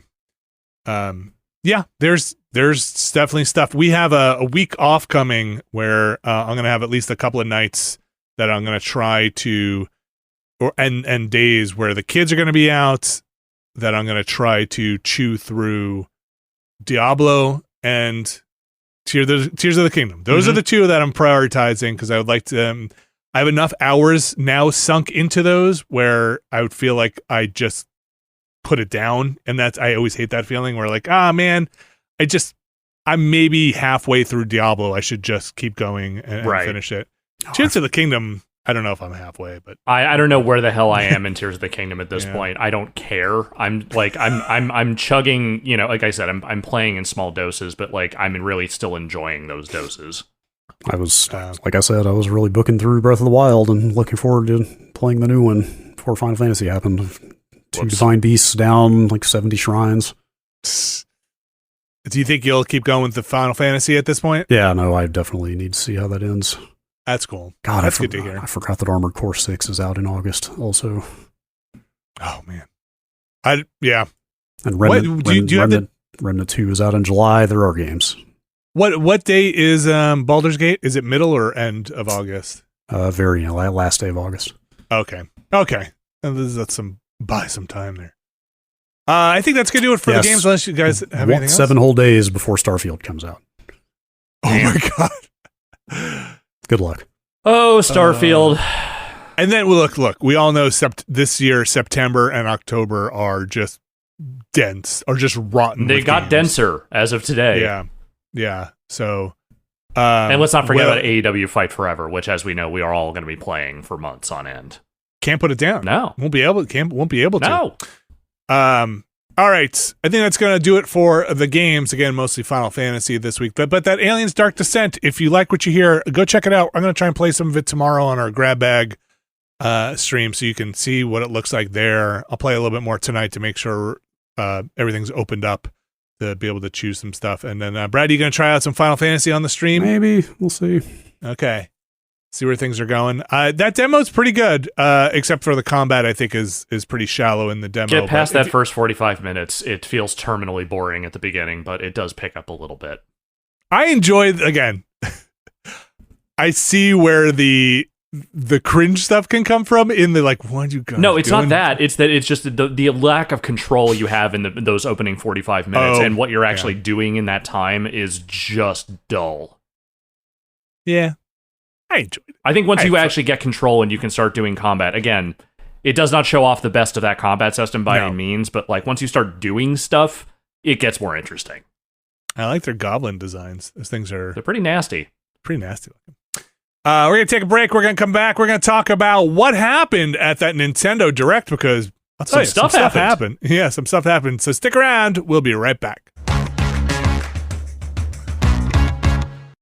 This week's show is brought to you by MeUndies. Alex Navarro. Yes, Vinny? Do you know I have been wearing underwear almost all my life? My God, why would you say that in an ad? Why would you admit to that? I'm here. Look, I'm here to just lay it all out there. I've been wearing underwear most of my life. Wow. It's just known. Yeah. Now everybody knows. It's just right out there. MeUndies is a celebration of what makes you who you are underneath it all. And who I am underneath it is Vinny. It's true. Underwear wearer. They know comfort better than anyone. From undies and socks to bold apparel like onesies and dog hoodies. And now, Alex Navarro, you can show off your inner environmentalist with their new sustainably sourced swimwear collection, partially made from recycled nylon fabrics, and water bottles. I don't think I've ever worn water bottles as underwear. Welcome to this brave new underwear world, Alex Navarro. I'd like to think you would know if you had. You know, I've had an interesting life. Yeah. Alex, you've tried some MeUndies. What do you think? I have. Yes, no, they have sent me underwear. I have even purchased some of my own MeUndies underwear. Here's my dark secret, is that while I own plenty of very plain, boring underwear, I am a sucker for underwear what got cute stuff on it. And they have sent me underwear that has like little cactus guys on it, little bears and other things on it. And you know what? I'm into it. You know what you might also be into? What's that? Their swimwear era! Ultra chlorine resistant UPF 50 plus for extra sun protection. Sustainably sourced and imported under fair working conditions. That's the kind of swimwear I can get behind. That's the swimwear era I can get behind. To get 25% off your first order plus free standard shipping, visit MeUndies.com/Nextlander. And remember, if you're not satisfied, your purchase is on MeUndies. That's 25% off your first order at MeUndies.com/Nextlander. Thanks, MeUndies. All right, we are back, and it is time for the news. And of course, we talked about Sony's showcase, Xbox's showcase, showing cases, Game Festin', but where was Nintendo? And now we know. Biding Nintendo. Their time. Waiting Nintendo for the Direct. right Moment to strike. Yeah, this Direct is like kind of cool and interesting until you think about it in the context of this is like the E3 window presentation. Yeah, what's still, hey, look, it's still a lot of stuff here. So Nintendo had their Direct, their 2023 June Direct, and there was a decent amount of stuff. Even if you're not a huge Pokemon fan, there's still stuff for you in here. You guys got, Alex, you're a big Pokemon fan. Oh, yeah. You enjoy everything? New DLC for new areas. Yeah. All Detective I know is Pikachu 2. Look, I'll say this. People I know who like the Pokemon, their opinion on the DLC seemed to be cool. They're putting out DLC for a game that's still kind of busted. More people were interested in that Detective Pikachu, from what I could tell. Did you play Detective Pikachu, the first one? No, but my understanding was that people liked that first game. Okay. Yeah, my kids are into the Pokemon games. I'm not so into the Pokemon games. My kids are into the Pokemon games, but so we'll probably wind up with that DLC for the Pokemon games. I don't think I ever wind up getting the first Detective Pikachu, so I don't know if I'll get Detective Pikachu 2 for the kids, but plenty of Pokemon stuff there. Just kind of quickly run down. There's new Splatfest stuff for Splatoon. Whatever number we're up to. What are we up to? Three. But let's just get into the.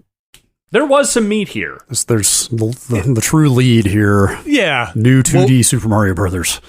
That's probably the biggest. That's the showstopper they put at the end. Easily, yeah. This is. I don't know what the fuck to think about this. Super Mario Brothers Wonder.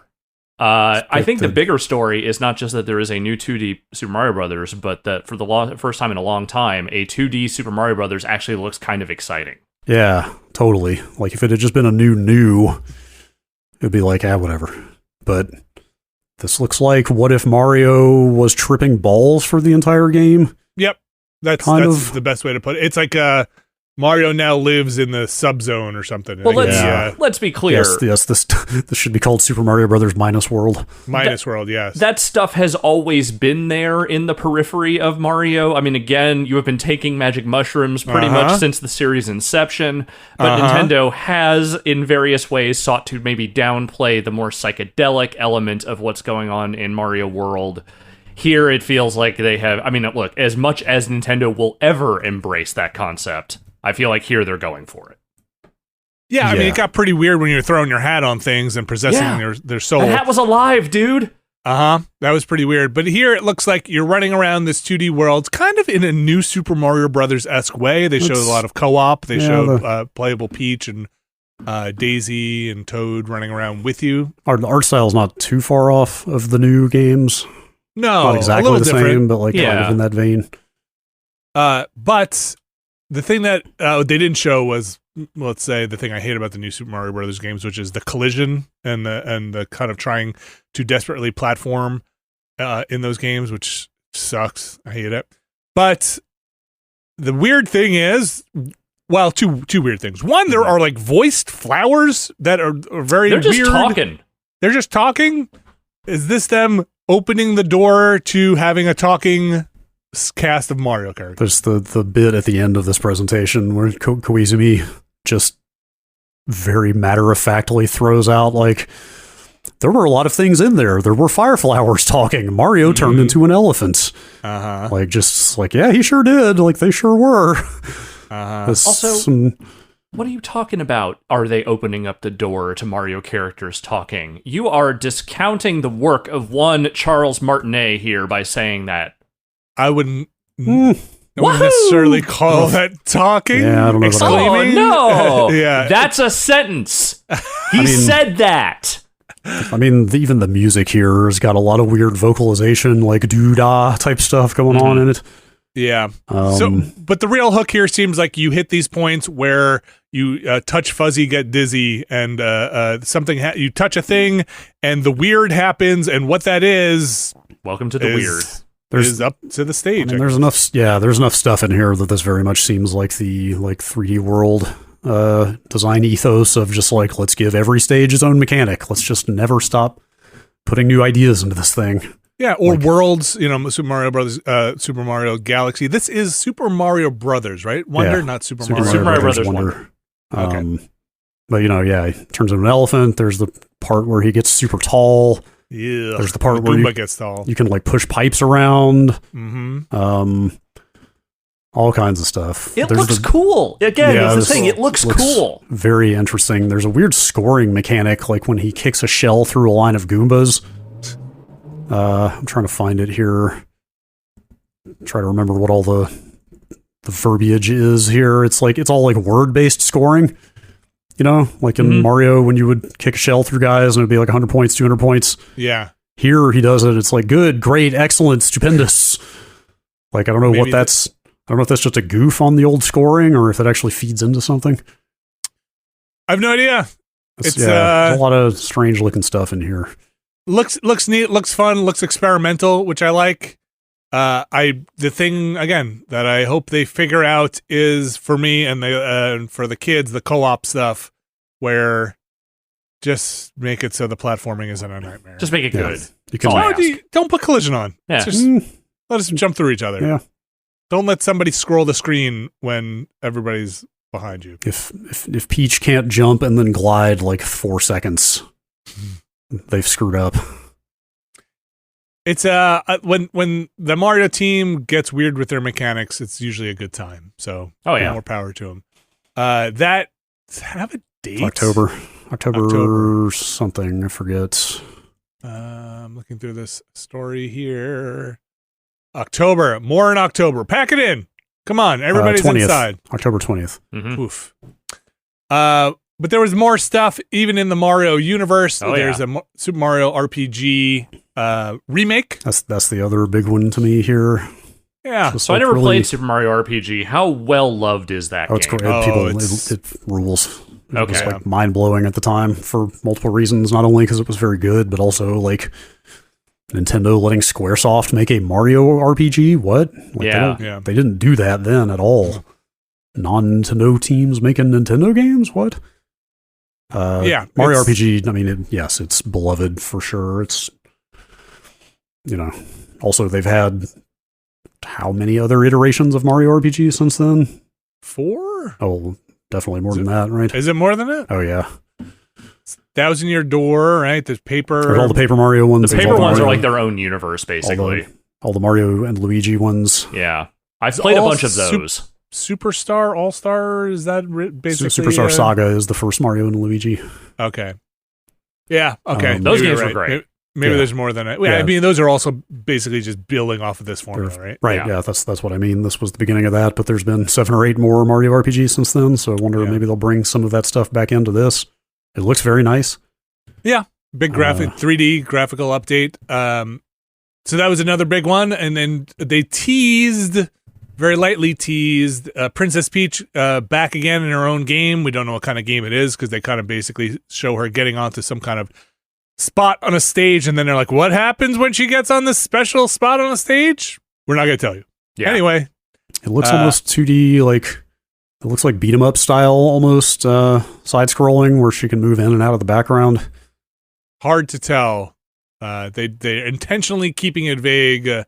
Is it a sequel to what is that game called? Super Princess Peach? Is that what her game is? I believe so. Probably not. Also, what I'm going to say. Is she wearing Rosalina's dress at the end of this when it turns blue? I don't know. They've done so many things where she gets power ups and maybe she has ice power. I don't know. There's even more though. Oh yeah. Luigi's Mansion, the Dark Side of the Moon, the 3DS, DS, Dark Moon. Dark Moon, sorry, yeah. Dark Moon. It's coming over. 3DS one. Yes, it was the 3DS game. Is going to make its way over. Looked incredible, blown up to TV size. Maybe it probably looks okay on the handheld.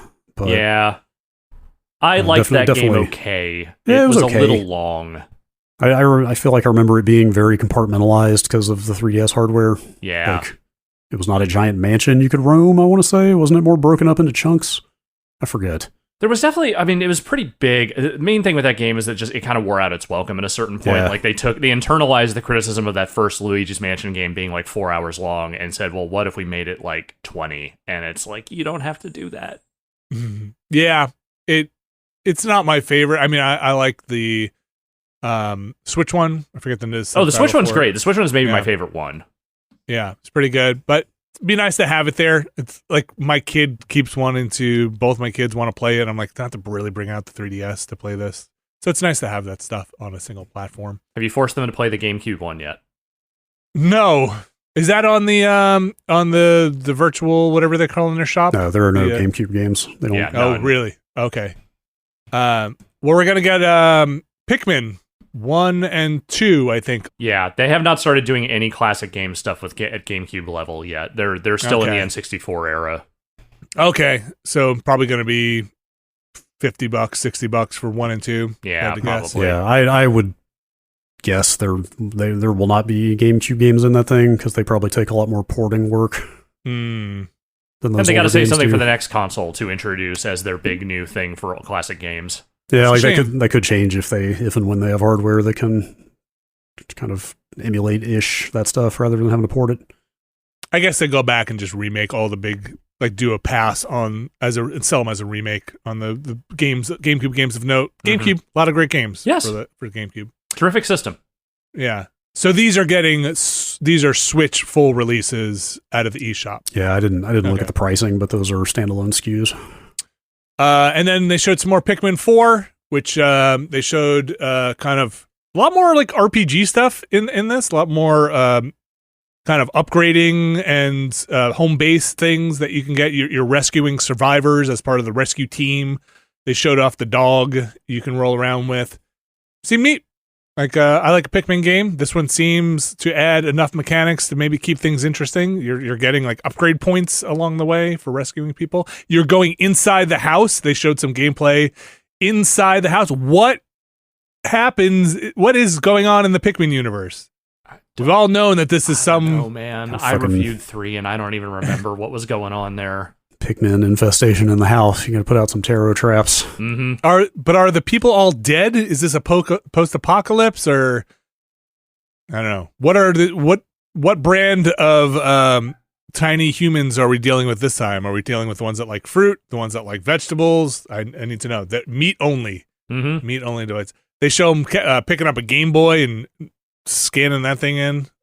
So I don't know. I'm looking forward to Pikmin. I think that. Oh, and WarioWare. Yeah, boy, everyone did forget about that last WarioWare, didn't they? I made a note of that when I was watching this, and then forgot about it again. Yes, they straight up announced a new WarioWare game, which I didn't think they would ever do again. WarioWare Move It, which a lot of good shots of people wiggling, shaking their high knees. Yeah, this sure is not a handheld game from the looks of things. No. Or, I mean, you could set it up with the kickstand if you wanted, but it seems like you pretty much have to take the Joy-Cons off to play this. So this very much seems like it is kind of TV only, really. Looks like it also has some cool like party vibes to it, which is always nice. You know, it's got multiple people. I don't know if they're different game modes. I know I'm not a huge WarioWare person. They seem to have put a board game of sorts in here for multiplayer, which is great. Try not to knock everybody. Is yeah, it? Sure. Is yeah. it? I'll take it. Is it great? Is it great for Nintendo to be doing more mini-game based board games? I don't know. Look, there's probably going to be a roulette style thing where you just play the mini games if you want. So you bypass all of the dice rolling and all the other stuff. That's usually what they do, right? They know what people want. Just give me the mini games. They know what you sickos are after. As somebody who's played every Mario Party, I don't know. I think for me, that's probably the big stuff there. I mean, that's some big announcements. Gloomhaven coming to Switch is kind of neat. Great way probably to play Gloomhaven. Vampire Survivors coming to the Switch with co-op is kind of cool. There's that Batman collection. Oh yeah, that Arkham Knight on a Switch seems crazy because like Arkham Knight didn't run super great on a PS4. Yeah, I mean it ran fine, but like just barely, and like the Asylum's issues. Believable. Yeah, totally. I mean that was a 360 game, but. And of course, the porting issues with Arkham Knight to PC are legendary. Yes, legendary. Getting that game running at all on a Switch is pretty impressive. It looked maybe a little chunky, but yeah, having all three of those games. Also, poor Eidos Montreal. Like, isn't the name of this thing like? I'm trying to find it in here. What's the name of this release? Arkham Trilogy. The Batman games. Yeah, it's like Arkham Trilogy. I think Arkham? Arkham Collection. Arkham Collection? Okay, maybe that's still, you're just like totally ignoring Arkham Origins, huh? Mm-hmm. The 3 Rocksteady Batman games, there were only 3. Mm-hmm. Certainly there wasn't another one made by a different studio. It's interesting because, I mean, Origins isn't great, but I don't remember it being like that bad. No, it's not terrible. I didn't stick with it at all. But like it's just very middling. Fine. But was it like that much worse than Arkham Knight? I don't know. Oh, it was WB Montreal that made that. Sorry. Yeah. I mean, I don't think it was as good as Knight. But I'm more of a Knight hater than I think a lot of other people are. Kind of a weird omission, I feel like. The whole thing just felt old in a way. Well, they are, is the thing. Yeah. So those are not new games. I don't know if you know that. So like where'd this come from? Who's been working on this? I don't know. It just felt a little out of left field, Yeah, but they got to jam something in that release window until Suicide Squad comes along. I'm sure. I was going to say maybe they're just pumping up the DC universe as all the DC universe wheels start having to spin in motion here. I'm sure these games will run nice on a new Switch. In however many years that is. The DLC for Sparks of Hope is out, I think, as of the time we're recording this. Or when that direct went up. Anything else you guys want to see that was interesting? That's pretty much the big stuff. I remembered Myth Force exists. They showed that. That apparently has a 1.0 release coming this year. Yeah, good for them. I still love the visual style of that. I don't know if I loved when we played it in early access, but maybe things have changed. I do want to see what like their final quote unquote version of that game looks like. I have a fondness for that art style. Good direct. It was not bad. It was not bad. I mean, like, is it like an E3 caliber presentation? Maybe not, but also look, this is kind mainline of exactly, Mario game. I mean, yeah. I mean, there's always people that are going to look at that as a tiered thing of like a 3D Mario is a huge deal. I still think a 2D. good 2D one is absolutely still a big deal. Yeah, I'm not saying I am one of those people, Yeah. but like there are people out there who want Odyssey 2 very vocally. I Sure. don't think you're going to get that on this platform, but like this is kind of exactly what I would expect out of a presentation post Tears of the Kingdom, right? It's like, hey, they just shipped probably the biggest game on this entire platform. Of course, they're not going to have a ton of other big stuff. Also, we're kind of at the end of the platform. We've had a huge Zelda release. We've had 2 big Zelda releases on the platform. We've had a huge Mario release. We had a very good Metroid release, and then the Prime stuff is also coming there, or is out there now. Not the new one, obviously, but the remake. And then, we're in the Pikmin phase. We're in the Pikmin 2D Mario, WarioWare phase of these things where they hit their huge. I mean, we've had 2 or 3 Kirby games now on this thing. Okay, you are definitely underestimating the number of Kirby games they have churned out over the last several years. It counted. I ran out of fingers. I don't know. Yes, but some of them are remakes. Some of them are, I don't know. I feel like there's a new Kirby game every other month. I also feel like we've now hit the stage with Nintendo where they're just like, okay, we're going to do our big summer direct. Let's announce it 2 days beforehand and put it at fucking 7 a.m. Pacific. Enjoy. And snap our fingers. Yeah, like the people who care will watch that.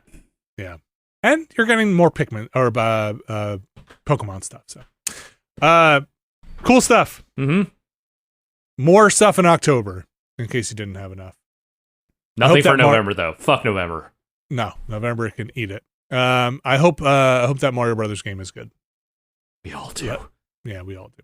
Another little bit of news here, not just Nintendo, but. Remember, you guys remember a game called Grand Theft Auto? It's like Grand Theft what? Yeah, it's like it's kind of a silly little game. You're just kind of running around, top down, jumping into cars, going to phone booths. Oh yeah, the game's set in London. Yeah, It's just kind of running around. This guy Dan Houser made it. They had a company by himself. Yep, all by himself. Wow. Wrote the whole thing. It's crazy. Dan Houser of Rockstar fame, part of the Housers, left 2 years ago? 2019? I think it was let's say 2019, I want to say, maybe he got out of there. Let's say post Red Dead 2. Yes. Left, kind of announced a new venture, the Absurd Ventures. That wasn't really quite sure what it was going to be. Seems like now more information's come out. Seems like Absurd Ventures, from what I could tell on the reporting, is... Well, they want to make everything. They want to make stories and everything. A cross-media venture. Yeah. I mean, they got a write-up in Variety, if that tells you anything. Aims to produce video games, TV, film, and a wide range of multi-platform content. So they're I don't really know what their little tagline is, but at the end of their promo video, it says storytelling, philanthropy, ultra-violence. Okay, yes. 3 pillars of any successful media business. That's right. So what are they going to put out? No idea. They seem to want to be a bit of everything. Books, graphic novels, scripted podcasts.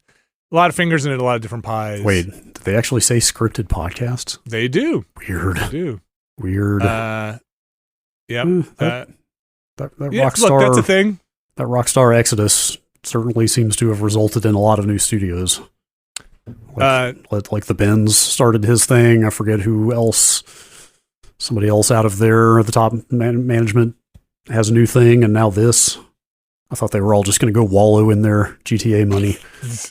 They blew through too many cars. I would not be shocked if some, at least at the Dan Houser level, I'm not going to speak for anyone else, but I wouldn't be surprised if a lot of those guys had it in their heads that they have something to prove now that they are outside that hit-making ecosystem that they have mostly made their careers in. Like, dudes like that, generally speaking, I feel like there is always especially when they have nearly bottomless capital to work with on their own, they're just like, well, I'm going to prove that it wasn't Rockstar. It was me. Yeah. Well, also, he wouldn't have to spend any of his own money on this. Like just about anybody's going to line up to throw cash at him for something like this. Yeah. After what they did for Take-Two. getting his name attached. Hey, look, it brings it up on this podcast. It's a pretty big deal. Despite what you think or how you feel about the writing in the Grand Theft Auto games, and look, there are a lot of very valid feelings about the writing in those games. They are extremely popular and did very well. Before Red Dead 2, I would not have looked very kindly on this. Mm-hmm. I mean, Red Dead 1 is also very well written. Yeah, I think those are the better examples of, well, at least, I guess if I don't know. I don't know what the writing team was like. There's all sorts of stories that came out of Rockstar with how who did what within there. Yeah, why is this like this? Yeah. But yes, you're right, Brad. The Red Dead stuff, I think, is the better example. Two showed a range that I did not think that developer was capable of. Especially previously. after GTA 5, which had zero range. Yes. Yeah. So I don't know. That's about it. It's more of an announcement of a mission statement than anything else, but worth mentioning here. Not exactly taking Grand Theft Auto head on from the sound of things. No, I don't know what. If you watch their video, it's weird, and it didn't really get me that excited for their little pitch video they had. It's a lot of clips cut together that seemed very. It reminded me of stuff I used to see when I was in art school. Just kind of clips put together with kind of mission statements popping over it.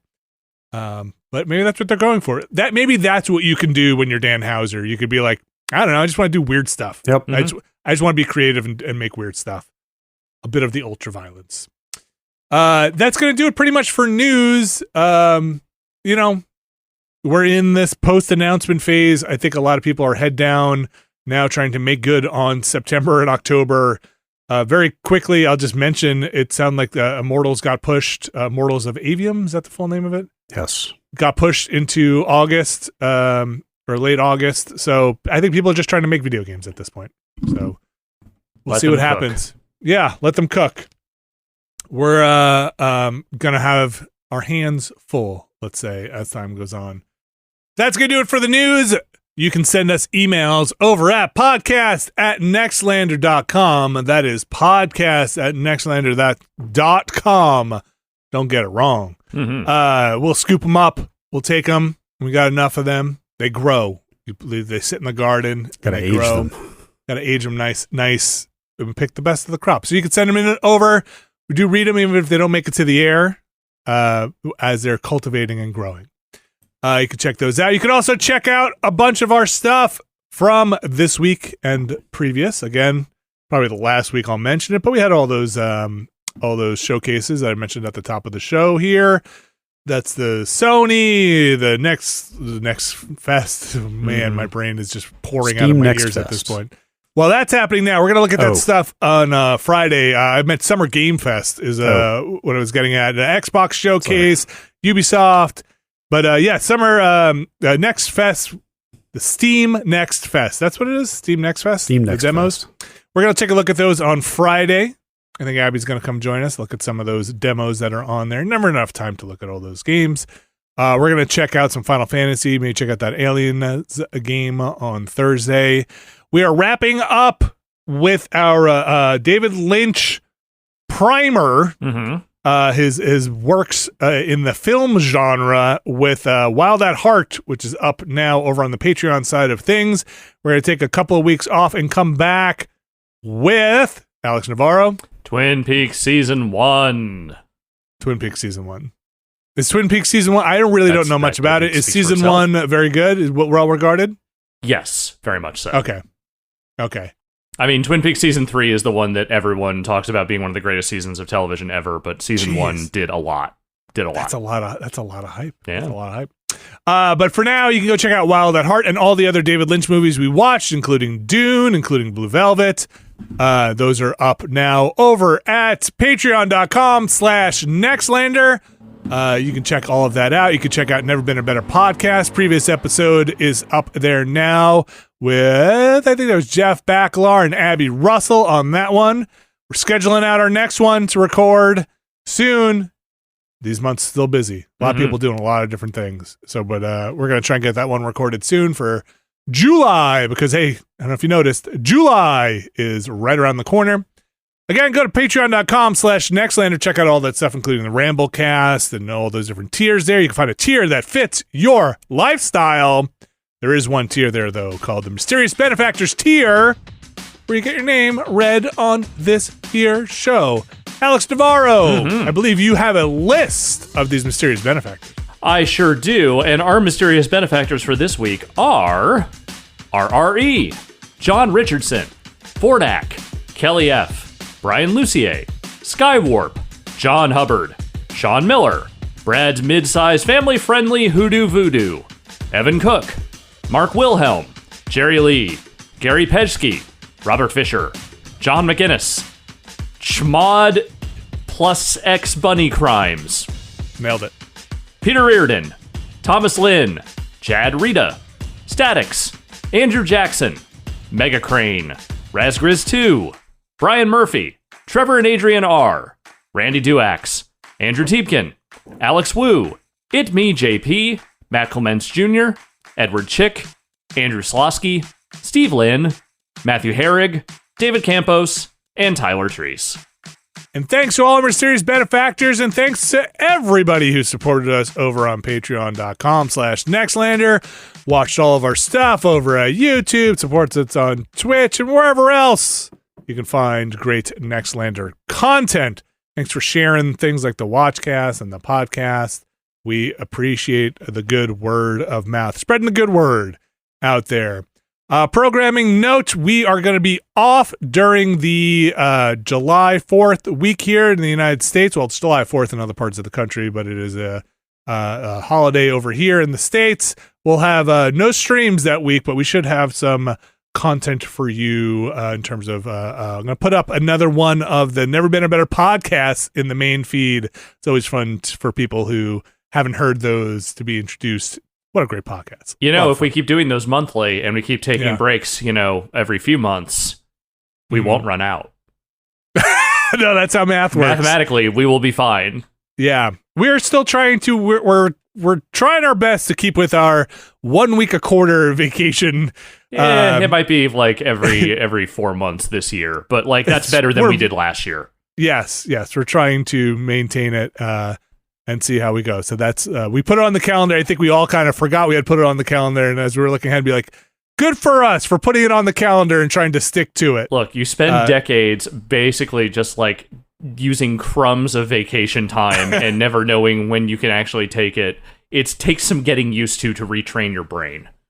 I think for us, probably the biggest thing is like, make sure we put it on the calendar. Yes. And like once it's on the calendar, make sure we stick to it. Yes. Otherwise, there's just like a lot of momentum that just pushes and pushes and makes it hard. So that'll be that week in July. Check it out. That's going to do it for this week's show. Thank you very much, Brad Shoemaker. Final Fantasy, huh? Yeah. All right. There's a new mainline Final Fantasy out. Who would have thought? They keep doing it. Numbered Final Fantasy. Alex Navarro, when you get your free time, what are you gonna jump in and play? Man, I don't fucking know. I don't know what free time looks like right now. I'm just ready to get out of this apartment.